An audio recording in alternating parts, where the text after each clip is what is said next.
Hi, welcome to Juluri kitchen.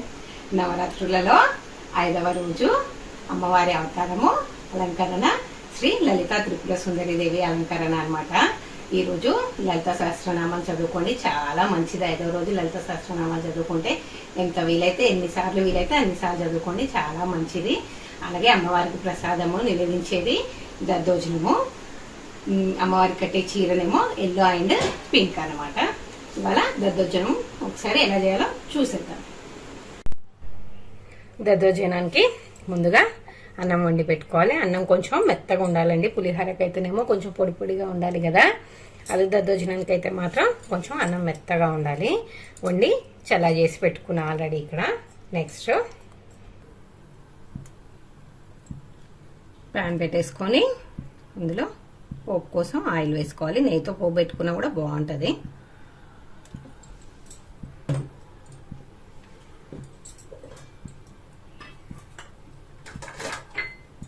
Oil కాస్త వేడయ్యాక జీలకర్ర, ఆవాలు, శనగపప్పు, మినపప్పు,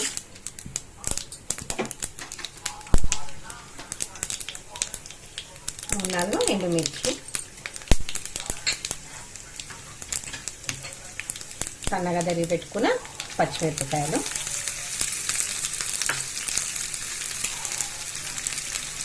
కరివేపాకు, పుదీనా.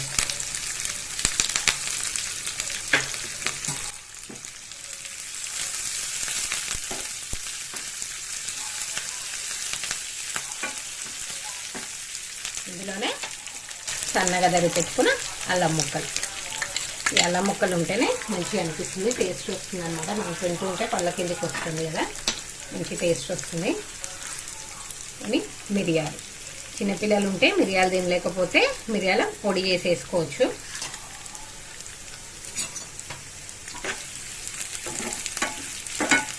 ఇది కాస్త వేయించేసుకోవాలి.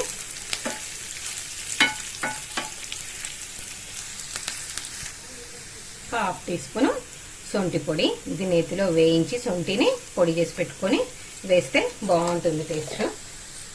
గుళ్ళల్లో ఇస్తారు కదా మనం ప్రసాదము, ఆ టేస్ట్ వస్తుంది అనమాట. ఇంకా అయిపోయింది, పోపు దించేసుకున్నాము. అన్నంలో తగినంత సాల్ట్ వేసుకొని ఒకసారి కలిపేసుకోవాలి.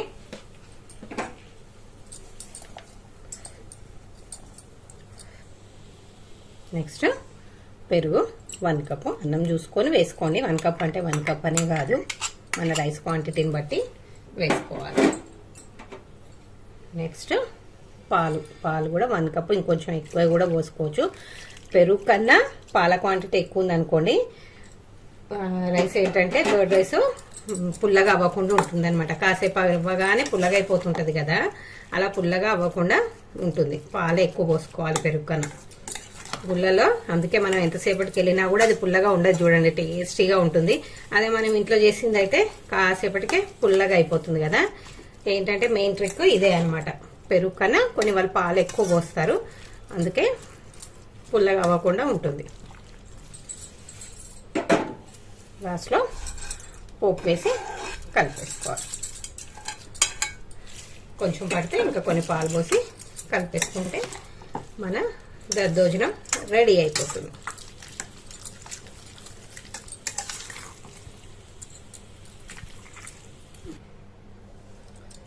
ఇలా రెడీ చేసినప్పుడు కొంచెం పలుచగా ఉంటేనే బాగుంటుంది, ఎందుకంటే కాసేపు అయితే మళ్ళీ గట్టిగా అయిపోతుంది కదా, అందుకే కంపల్సరీ కొంచెం పలుచగా ఉండేటట్టు చూసుకోవాలి.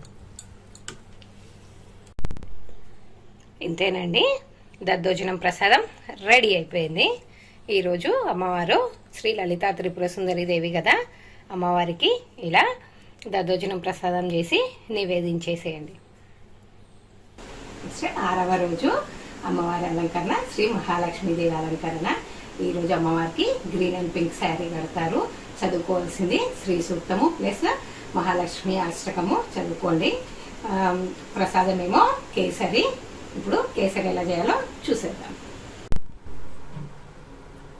ముందుగా రవా కేసరి కోసం 1 గ్లాసు నీళ్లు,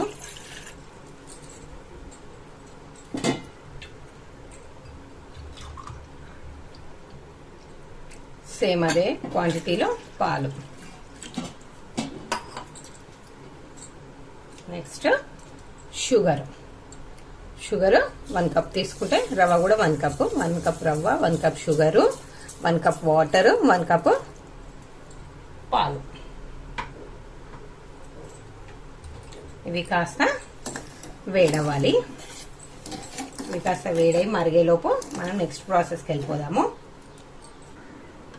నెక్స్ట్ ఒక ప్యాన్ పెట్టుకొని అందులో నెయ్యి వేసుకోవాలి. ఇది మార్వాడి స్టైల్, గుజరాతీ వాళ్ళు చేస్తారు కదా, చాలా బాగుంటది వాళ్ళ హల్వా. ఎందుకంటే వాళ్ళు ఎంత క్వాంటిటీ రవ్వ తీసుకున్నారో అంత క్వాంటిటీ నెయ్యి వేస్తారు అనమాట. బట్ నేను అంత వేయట్లేదులే ఇప్పుడు, కానీ నెయ్యి కొంచెం ఎక్కువ పడుతుంది. ఇందులో కాజు కిస్మిస్ వేసి వేయించుకొని పక్కకు పెట్టేసుకోవాలి.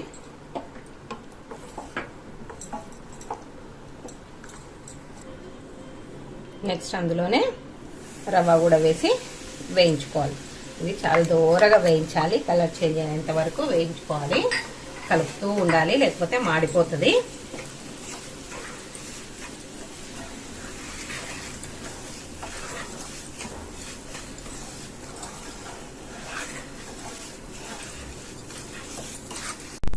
ఇప్పుడు రవ్వ మొత్తం వేగిపోయి కలర్ చేంజ్ అయిపోయింది కదా. ఇప్పుడు ఇందాక మనం ఆల్రెడీ పాలను మరిగించుకున్నాం కదా, ఆ పాలు పోసేసుకోవాలి. ఇందులో గడ్డగట్టకుండా కాస్త చూసుకుంటూ మెల్లిగా పోసుకోవాలి, కలుపుకుంటూ వేసుకోవాలన్నమాట.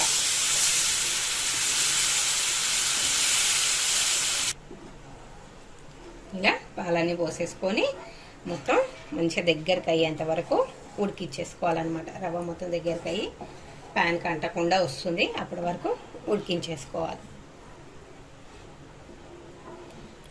ఇప్పుడు ఇందులో నేను ఫుడ్ కలర్ యాడ్ చేస్తున్నాను. ఇది ఇష్టం ఉంటే వేసుకోవచ్చు, లేదంటే స్కిప్ చేసుకోవచ్చు. ఇలా మొత్తం దగ్గరకు వచ్చేసి చూసారు కదా, ఇలా ప్యాన్ కంటుకోకుండా వస్తుంది కదా. ఇప్పుడు దీన్ని ఆపేసుకోవచ్చు. లాస్ట్లో ఆల్రెడీ మనం వేయించి పెట్టుకున్న కాజు కిస్మిస్ ఉన్నాయి కదా, అవి ప్లస్ ఇలాచీ పౌడర్ కూడా వేసేసి ఇంకా దించేసుకోవాలి. ఏముంది, సింపుల్ రెసిపీయే కదా, హల్వానే కదా అనిపిస్తుంది. బట్ అందులో చేసే దాంట్లోనే కొంచెంలో కొంచెం తేడా ఉంటుంది అనమాట. మనం వేసే నెయ్యిని బట్టి, రవ్వను వేయించే విధానంని బట్టి తేడా వస్తుంది, అంతే. ఇంతేనండి, వేడి వేడి రవ్వ కేసరి రెడీ అయిపోయింది. 6వ రోజు మహాలక్ష్మీదేవికి నైవేద్యము రవ్వ కేసరి పెట్టేసేయండి. నా వీడియోస్ కనుక మీకు నచ్చినట్టయితే లైక్ చేయండి, షేర్ చేయండి. ఛానల్ని కొత్తగా చూస్తే కనుక సబ్స్క్రైబ్ చేసుకోండి. పక్కనే ఉన్న బెల్ ఐకాన్ని క్లిక్ చేయడం మర్చిపోకండి.